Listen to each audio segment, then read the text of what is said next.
इलाही को बुझा सकता है कौन, जिसका हामी हो खुदा उसको मिटा सकता है कौन। मोहतरम सामियात, अल्लाह तबारक व तआला ने कुरान करीम में मुसलमानों की सरबुलंदी और बरतरी की एक तदबीर बतलाई है।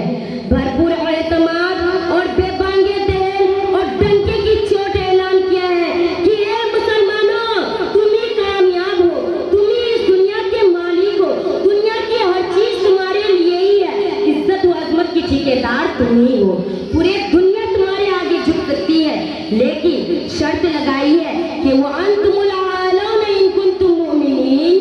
फरमाया तुम ही सर बुलंद हो बशर्ते के मोमिन कामिल हो, ईमान की हलावत व चाशनी तुम्हारे अंदर मौजूद हो, यकीन की दौलत से तुम मालामाल हो। मोहतरम सामीन व सामियात, अल्लाह तबारक व तआला ने इस मुख्तसर सी जुमले और छोटी सी आयत में हकीकत का इंकशाफ किया है और हमारे आंखें खोल दी और साफ तरीका से फरमा दिया है कि तुम्हें किसी चीज से डरने की जरूरत नहीं।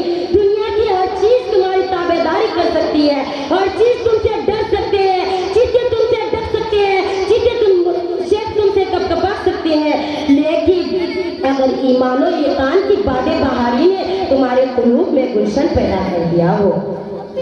दोस्तों, आज के मुसलमान तो ये चाहता है कि पूरी दुनिया उसके आगे झुक जाए, वो जिसको छोड़े तो सोना बन जाए, इज्जत और शराफत उसकी बढ़ चढ़ करके इस्तकबाल करे, लेकिन ये भूल जाता है कि उसको ये मुकाम तभी हासिल हो सकता है जब ये खुदा की गुलामी करेगा। रंग व खून के बुतों को पास पास करके मेघ की हकीकी फरमानवा का पुरस्कार हो, चट्टे सूरज की पूजा छोड़कर एक ही मस्जिद हकीकी की बारगाह इलाही में सजदारेज हो।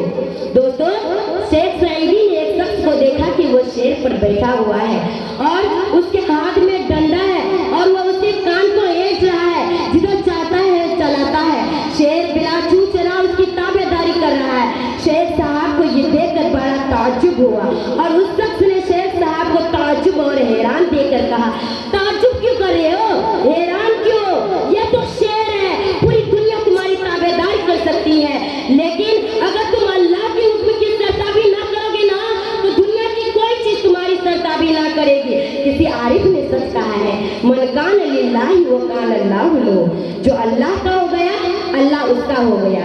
दोस्तों, आज की मुसलमान की हालत तो ये हो गई है कि वह ईमान से कोसों दूर, हकीकी मोहब्बत की उसके पास नामो निशान नहीं रहा, ना कोई मनसब, न ठिकाना, न मुकाम, वो दर की ठोकरें खाता फिर रहा है। कल जो पूरी दुनिया पर हुकूमत करता था, आज वो खुद गुलाम है। कल जो समुद्र में गोला डाल देता था, आज वो खुद पानी से डरता है। कल जो हवाओं की रुख मोड़ देता था, आज हवा की थपीरें उसके रुखे जुबान को झुलसा देती है। कल जो आपसे सही सलामत गुजर जाता था, आज उनकी हालत तो ये हो गई है कि एक चिंगारी उसके पूरे वजूद को खा के सर कर देती है। ये हकीकत रोजे रोशन की तरह आया है कि हमारे पास ईमान के पास वो लिहाज नहीं रहा, ना हम सिर्फ नाम के मुसलमान बाकी रह गए हैं, ना हमारे पास वो इखलास, वो इताअत, वो लिल्लाहियत बाकी रही। कुफ्र हमारे ऊपर हंस रहे हैं, बातिल हम पर खंदाजन है, हम है कि खुदा को फरामोश किए हुए बैठे हैं। नूरे खुदा कुफ्र की हरकत पे खंदाजन, नूरे खुदा कुफ्र की हरकत पे खंदाजन, फूकों से ये चिराग बुझाया न जाएगा। दोस्तों, वह भी एक मुसलमान था।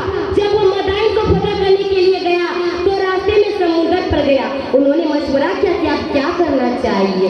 दोस्तों, ईमानी ताकतें पुरजोश वलोला ने कहा कि ईमान के आगे ये समुद्र क्या चीज है, हम इसी में घोड़ा डाल देते हैं। चुनांचे उन्होंने इसी में घोड़ा डाल दिया और इस पर बातें करते हुए गुजर गए, गोया कि वो खुशी पर से गुजर रहा हो। दोस्तों, ये एक ऐसा वाक्या नहीं बल्कि तारीख के सफहात पर ऐसे सैकड़ों हजार वाकयात आपको मिल जाएंगे जिसमें मुसलमानों ने हर मैदान में फतेह व नुसरत से हमकिनार रहे। उन्होंने जंगलों में गया तो जंगलों ने उसका बढ़कर इस्तकबाल किया, खाक पर हाथ डाला तो उसे सोना बना दिया। जंगलों के चरिंदे परिंदे दरिंदे सब उनके ताबे फरमान हो गए।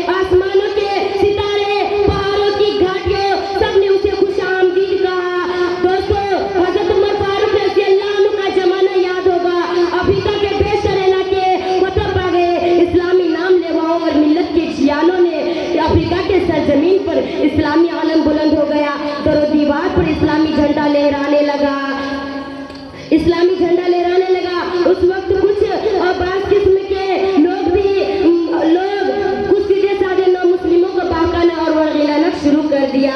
उससे रुखना अंदाजी पैदा होने लगी। हजरत उमर फारूक रजी अल्लाह अन्हु ने इसके सरकोबी के लिए और हालात को मामूल लाने के लिए हजरत उमर बनी आस को भेजा। हजरत उमर बनी आस वहां पहुंचकर हालात का जायजा लिया तो ये तय हुआ कि एक इस्लामी छावनी बनाई जाए। किसी ने कहा कि ये छावनी बीच चौराहे पर बनाई जाएगी, तो किसी ने कहा ये सिरा उसकी महल मौजी जगह है। तो इस्लामी लश्कर के सरदार ने कहा कि ये चौकी अफ्रीका के जंगल में बनाई जाएगी। तो अफ्रीका के लोगों ने कहा ये लोग तो बेवकूफ और पागल मालूम होते हैं। अफ्रीका के जंगल तो ऐसे हैं जहाँ लोग दिन में भी जाने के लिए डरते हैं और जो लोग वहाँ पहुँच जाता है दोबारा लौट कर नहीं आता है। वहाँ बड़े बड़े ऐसे हैं दहाड़ते हुए शेर, डकारते हुए भेड़िए और किस्म किस्म के मौजी जानवर रहते हैं। भला वहाँ चौकी किस तरह बनाई जाएगी? लोगों ने मना किया, लेकिन ये फैसला अटल हो गया कि चौकी अफ्रीका के जंगल में ही बनाई जाएगी। मुसलमानों ने अपने लश्कर को लेकर जंगल की तरफ रवाना हुए। उसके साथ कुछ अब्बास किस्म के और गुंडे किस्म के लोग भी शामिल हुए ताकि देखें कि इन बद्दू के साथ क्या होता है। तमाशाई ऐसे से साथ चले। वहां पहुंचकर अमीर लश्कर जंगल में दाखिल हुए और एक जोर की आवाज लगाई कि जंगल के रहने वाले चरिंदे परिंदे दरिंदे और दीगर मौजी जानवर, आज मेहमान रसूल और गिलामान इस्लाम को इस जंगल की जरूरत है। मैं तुम्हें ईमान के नाते हुक्म देता हूँ कि इस जंगल को खाली कर दे। दोस्तों अंदाजा लगाइए आवाज क्या थी? ना कोई गोली चली थी, ना कोई बम फटा था या उसकी आवाज में जादू था। मुअर्रिखीन ने लिखा कि तारीख इस बात को शहादत करार देते हैं कि भेड़िए अपने अपने बच्चे को मुंह में दबाए इस तरह निकल गए गोया कि कोई मख्तू कौम फातिह हो या कोई गुलाम अपने आकाओं की फरमाबरदारी कर रहे हो। दोस्तों लेकिन अफसोस सद अफसोस आज के मुसलमान की हालत तो ये हो गई है कि वो ईमान से कोसों दूर उसके तबाही बर्बाद के गीत गाए जा रहे हैं। हर दिन मुसलमानों के हुकूक पर डाका डाला जा रहा है। मुल्क का कोई ऐसा गोशा नहीं जहाँ मुसलमान की इस्मत महफूज हो। हर तरफ लूट मार रेज़नी तशद्दुद खोरेज़ी, कई नई नई सुहागनों का मांग चला जा रहा है, कई बच्चे यतीम किए जा रहे हैं, कई मासूम कन्याओं और बाइसमत लड़कियों के सरों से दुपट्टा उछाला जा रहा है। गर्जी की जिंदगी के हर तरफ में मुसलमान बुरी तरफ पिट रहा है और सोच रहा है मुसलमान पस्ती में क्यों? मुसलमान जिलों के रिश्वाई के नालियों पर रहने पर क्यों पिछुड़ रहा है? कभी तो यूं था कि मुसलमान का नाम सुनकर कैसरो कसरा जैसे जाबिर बादशाहों के दिल पहलों में यकलक से ठहर जाते थे। कभी तो यूं था कि मुसलमानों के सुतूत व शौकत का सिक्का चार दागे आलम पर बैठा हुआ था। कभी तो यूं था कि समुद्र के पुरुषों और मुतला के मौजे मुसलमानों को अपनी छाती पर से गुजर जाने के लिए रास्ता दे दिया करते थे।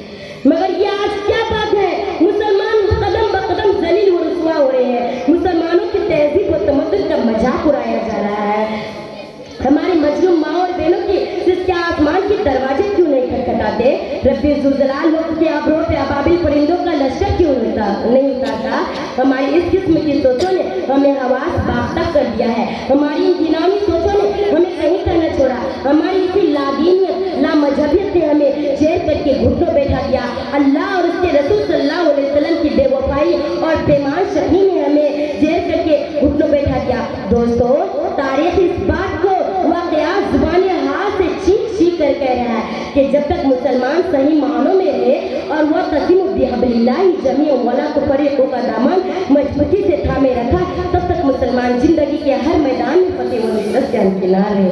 दोस्तों आज भी अगर वह ईमान पैदा हो जाए, वह ईमान की कैफियत हमारे अंदर आ जाए, तो कोई वजह नहीं कि हमें दोनों जहान में ठिकाना ना मिले, हमें आराम और सुकून मयसर ना हो, हमसे बाकी तागुती ताकतें ना डरे, क्योंकि हमारी जिंदगी और आइन के मुताबिक कुरान करीम का ऐलान है वो अंतुमुल आलौन इन कुंतुम मोमिनीन। आखिर में दुआ है कि तमाम माओं और बहनों और भाइयों और मेहमान कराम से मेरी इल्तिजा है कि आप सब ये बिदअत को छोड़कर इस्लाम पर चलने की तौफीक अता फरमाए। आमीन। अस्सलामु अलैकुम व रहमतुल्लाहि व बरकातुहू।